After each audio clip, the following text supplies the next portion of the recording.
Hello, we would like to thank you for purchasing a PCX scooter from us at K2 Moto. And in this video, I would like to show you how to use this scooter.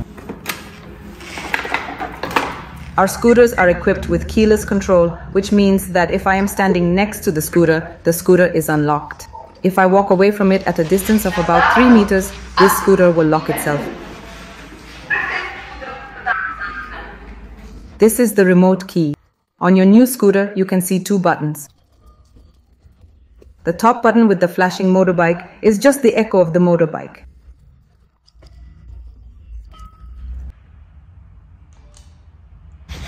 What is it for, you ask? Well, for example, if you can't tell your PCX from another in the Liberec parking lot. And the second button with the key sends a signal. It deactivates the communication between the key and the scooter. If I press this button for quite some time, the LED blinks from green to red, and now the scooter does not communicate with the key and is locked. Now, you might be wondering what the use of this is. Let's take a simple example. Imagine that you are going on a trip with your new PCX scooter camping somewhere. You set up your tent, you go to bed in the evening, and the scooter is parked next to it outside. By default, your key communicates with the scooter. Because it is at a close distance, someone could take advantage of this, sit on the scooter and drive away while you're asleep. However, you simply block the communication between the key and the scooter. In this case, the scooter stops communicating, won't start, won't turn the key, and you can sleep peacefully, knowing that no one will steal your scooter. If you lock the key with the bike like this, it's a good idea to remember when you get back to the bike that it's already locked. So when you get to the bike, there's stress and nerves that your battery died, the scooter won't start, darn, it doesn't work. So the first thing I recommend is to press the same button again and make sure you have the key unlocked. You always get this plastic tag from us on the keys. Please never remove this from the keys. You have it there for the reason that if the battery on the scooter happens to run out, you can get to it. Now let's imagine a situation where our battery runs out. It's in the scooter and we need to get to it. We'll use this tag, so take this plastic here. Don't worry about this plastic at all. Pull it out.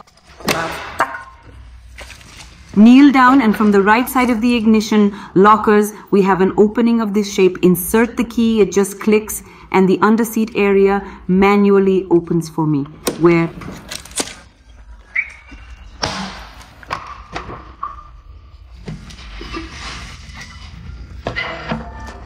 Actually, here in this part we find the battery. You can get to the battery this simply. Your friend with the PCX has exactly the same tag as you. Don't worry, each one has a different chip, which means that a friend with the same tag will not get into your scooter. Now we'll leave the keys with the key. I'll put them here in the drawer for now. We'll see how this knob here actually controls the knob. You could see that when I tapped it, it turned blue. We have the keys nearby. The scooter is unlocked, which means I can freely turn this knob. In the right position and the only correct position, we have a steering lock. If we want to lock the handlebars, turn the handlebars all the way, press the knob and turn it to the lock position. At this moment, I have the handlebars locked. We unlock the handlebars in the same way, but in opposite direction, which means I press the knob, turn it down again, and the handlebars are unlocked.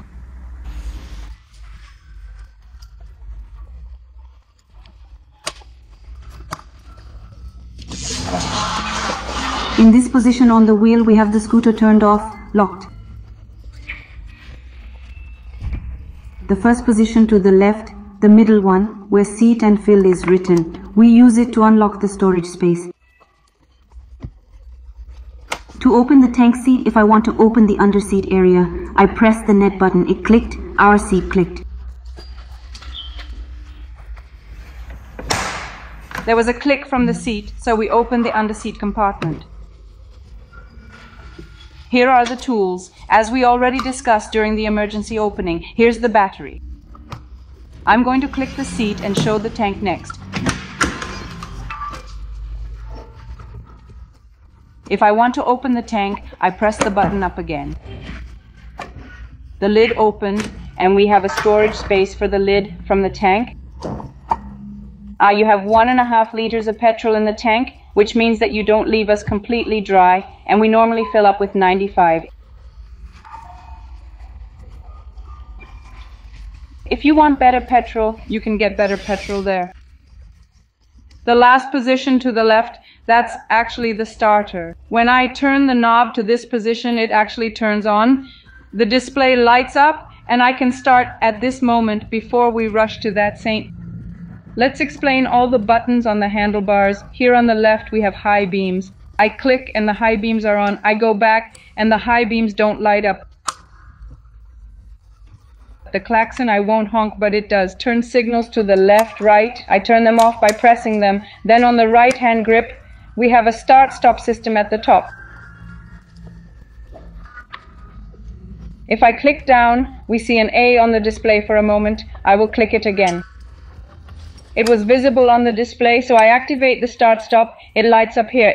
If I don't like the start-stop, it can simply be clicked again here on the handlebars. Turn it off, put it in the off position. There are bars under the start-stop. When I press it, the scooter flashes the warning lights, then press it to turn it off. Under the warning lights, we have a button to start the scooter. 2 rules for starting the scooter. First, we must always have the rear brake pressed. You need to press really hard. If I press too little, it won't start. The scooter won't start for me after that. Secondly, the side stand must always be folded down. If I have the side stand folded down, the scooter will not start again. The side stand needs to be folded down. Now for the starting itself, the most optimal way and the only one that works is, that is, press the rear brake all the way in and the start button.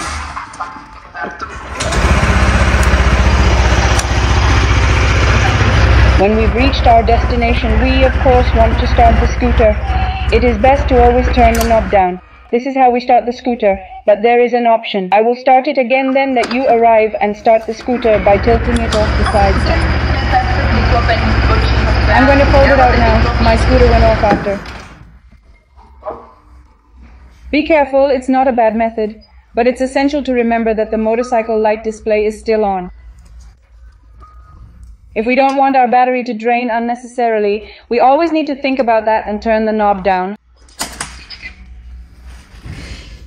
So we can see the time on the top left of the display. The largest number shows us the speed, the fuel level in the tank here. The reserve is already lit up. But below we have an information line in which we can see the total kilometers traveled by clicking the left button here and trip, then HSTC, or in Honda language, traction control, and again kilometers traveled.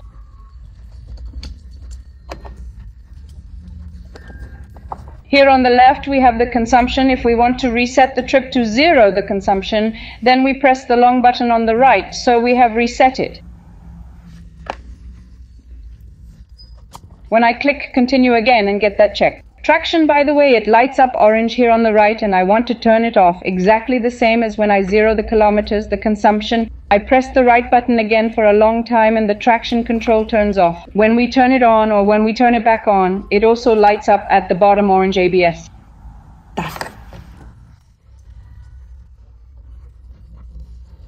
Both with traction turn off after starting. I'll click here again to the mileage. If I want to set the ride, then I click here again. It's always about playing with the right and left buttons. So I click on and I'm in the speed unit setting. Of course, we'll leave it at kilometers per hour. Then the units of consumption, liters at 100 kilometers, will also leave. But when I click to the end like this, I've actually set the display to continue driving. So I'll show you the compartment, which of course you have here on the left. When I press it, it opens up for us. The drawer is quite deep, certainly for a drink or for storing a phone or wallet. In that drawer on the top left, here we have a USB-C socket for charging the phone.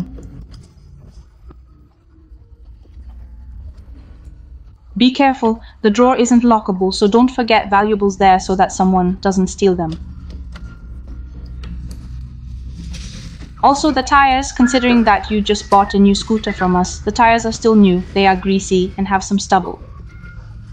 We recommend that you be careful for the first few tens of kilometers before you actually drive the tires so that nothing happens to you. The tires are now inflated and prepared according to the regulations. But it's a good idea to check the tires once in a while if necessary. Inflate them, and how much we should inflate them to, we'll find out here on the and the handlebar. So on the top right we have one symbol that tells us to inflate forward 2 and back 2.25. Below that we have two symbols. That means that if you were to take a friend with you, then we inflate forward still 2 but back 2.5. That's all for now. We really appreciate you watching our instructional video. If you have any questions or additional questions, we are here for you and me or my colleague Schneider.